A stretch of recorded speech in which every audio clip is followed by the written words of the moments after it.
Wow, wow, wow, wow, wow. This is... Baba natin, guys. Kailangan ito matanggal. This is a lot of work to do. Yeah. Hi. Silbet. Saka natin. Dapat maipakita natin ang mga nilalaman. Oo. So, ito na mga katindahan ng ating Para pag bumili. patungan. Great morning mga katindahan! Welcome kayo dito sa RTW ni Madam Claire! So for today's video nga mga katindahan, meron na naman akong i-share sa inyo na panibagong karagdagan nga dito sa ating tindahan. At yan nga yung ating ina-unbox dyan sa ating video. Yan, nakikita ninyo mga katindahan. So, binili ko nga ito kay Kumaring Shopee. Alam ko naman mga katindahan na itong ganitong klase ng display yan ay hindi na bago sa ating mga paningin dahil ito yung madalas natin nakikita sa mga department store, meron din sa mga mall, meron sa mga convenience store, ganyan, di ba? So, syempre, dahil tayo naman ay, syempre, hindi tayo papahuli dyan sa mga malalaking tindahan na yan. At ina-assume din naman natin na yung tindahan natin ay kasing lalaki ng ganitong mga tindahan kagaya mga department store, mga ganyan, mga SM, di ba? Syempre, ina-assume natin na yung ating tindahan ay siksik, liglig at umaapaw ng kagaya sa kanilang mga tindahan, di ba? So, syempre, para naman mas madagdagan pa yung kung ano yung kaya nating i-offer sa ating mga customer, kagaya ng magandang display, di ba yan? Kaya naman, nag-provide tayo ng ganitong metal na display yan para kahit papaano is organized talaga yung ating mga item. Syempre, papunta tayo doon sa part na talagang pataas ng pataas yung level ng quality ng ating hindi lang ng ating produkto pero nung ating ding yung outcome na bibigay natin sa ating mga customer, di ba? Yan.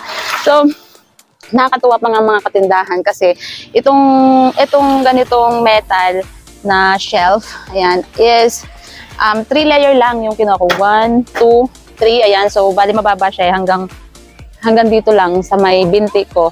Yan, hindi pa talaga ako kumuha nung matataas kasi gusto ko is hindi matatabunan yung mga display ko dito sa likod or sa gitna, ganyan. Gusto ko yung level lang muna. And nakita ko rin naman kung gaano lang liit or kababa yung 3 layer ng ating metal shelf. Kaya naman, sooner or later is mag-upgrade din tayo ng mas matataas na layer, mas malalapad. Pero for the meantime is, eto nga lang muna yung ipapakita ko sa inyo since eto pa lang yung na-order natin na metal shelf. Yan. Tapos, napansin ko rin nung naglagay ako nito dito mga katindahan is, sobrang ganda niya dito sa iba't ibang part ng tindahan. So, step by step talaga is mag-upgrade tayo ng ating pagdi-display, di ba? So, naririto nga mga katindahan yung kaganapan kung paano natin yan inassemble kasi medyo mahirap siyang i-assemble. Nakailang ulit kami pero mali ang aming gawa kaya babaklasin na naman siya, guys. Babaklasin. Bakit siya mali? Dahil ito yung nasa labas, so walang magkakaroon ng support dito sa loob. Dapat ito is nasa loob. O, diba? Ang galing.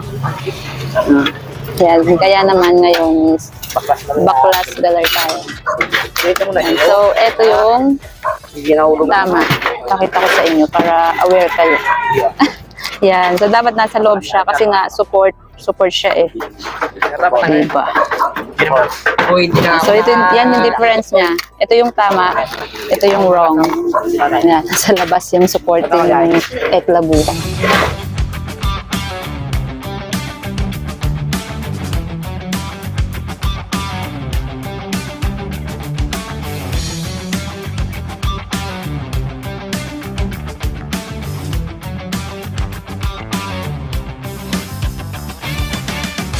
Waloy.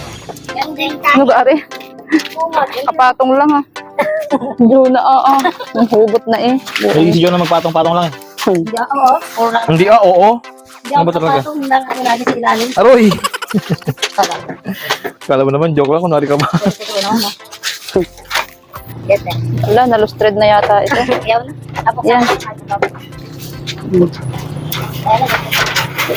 Ang maganda naman dito ay yung ilalim, malalagyan din. John, lahat lang. Oo, te, ang galing mo, te. Ko, John, ha? Bakit ba? Ito naman eh. Alangan din di. Kaya tayo. 60. Ayan natin ito. Baka magpapay ng tignan. Diyo, suklay mo muna yung coins. Wala kagang 10 lang dyan, buddy. Magkano? 60. Suklay mo 40. Eh, yung coins. Inabot na nga kami dito ng medyo gabi na mga katindahan sa pag-assemble nitong ating metal shelf, pero makikita ninyo mga katindahan kahit medyo gabi na is may mga customer pa rin talaga na pumapasok sa ating tindahan. Yan nga ang sinasabi ko sa inyo na dito sa baryo namin is mas may namimili kapag bandang hapon hanggang gabi. Yan kasi nga hindi ganong kainit, ganyan. So pagka sa tanghali kasi grabe sobrang init. So ito na nga mga katindahan, yung ating metal shelf na inassemble. Ayan. So bali 3 layer nga lang yan mga katindahan. At sobrang baba niya lang. Kung gaano lang kababa yung lamesa namin before is ganun rin lang siya. Nakakatuwa nga kasi mga katindahan, sumakto siya, di ba? Ito yung dati naming lamesa. Tapos ito naman yung 3 layer na shelf metal. Yan. So gaya nga na sinabi ko sa inyo kanina, is 3 layer lang muna yung kinuha ko kasi ano lang siya, pang try ko lang para naman kung sakaling order ako sa next time, halimbawa 4, 5 is alam ko na may idea na ako kung gaano lang siya kalaki yung agwat niya, gaano lang siya kaliit, gaano siya yung sa sizing niya, ganyan. Tapos ayan nga, didisplayan pa namin itong ibabaw, bali itong mga toys, ililipat na namin yan lahat dito para magkaroon pa kami ng mas malaki, ng space. At kung ano man yung ilalagay namin dito is stay tuned tayo dyan. Diba? Yan. So, kahit pa paano is naligpit na namin yung mga dapat ligpitin dyan.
So, ito na nga mga katindahan at successful naman nating nailipat yung ating mga paninda na school supplies from dyan sa ating table, papunta nga dito sa ating display yan. O, di ba?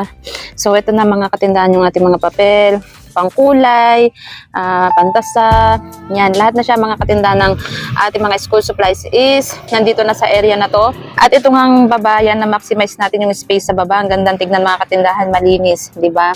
Anong masisay nyo? Tapos dito may bakante dyan dahil ang kagandahan nun nga is malalagyan pa natin siya ng kung ano pa yung item na gusto nating isingit pa dyan sa konting space na yan. O diba? Ang ganda.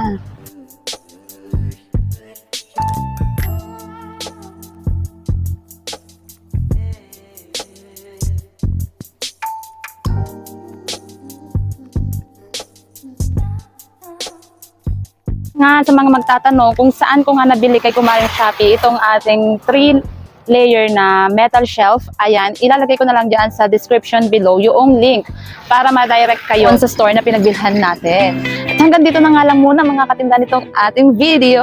Maraming salamat sa inyong palaging panonood and happy selling!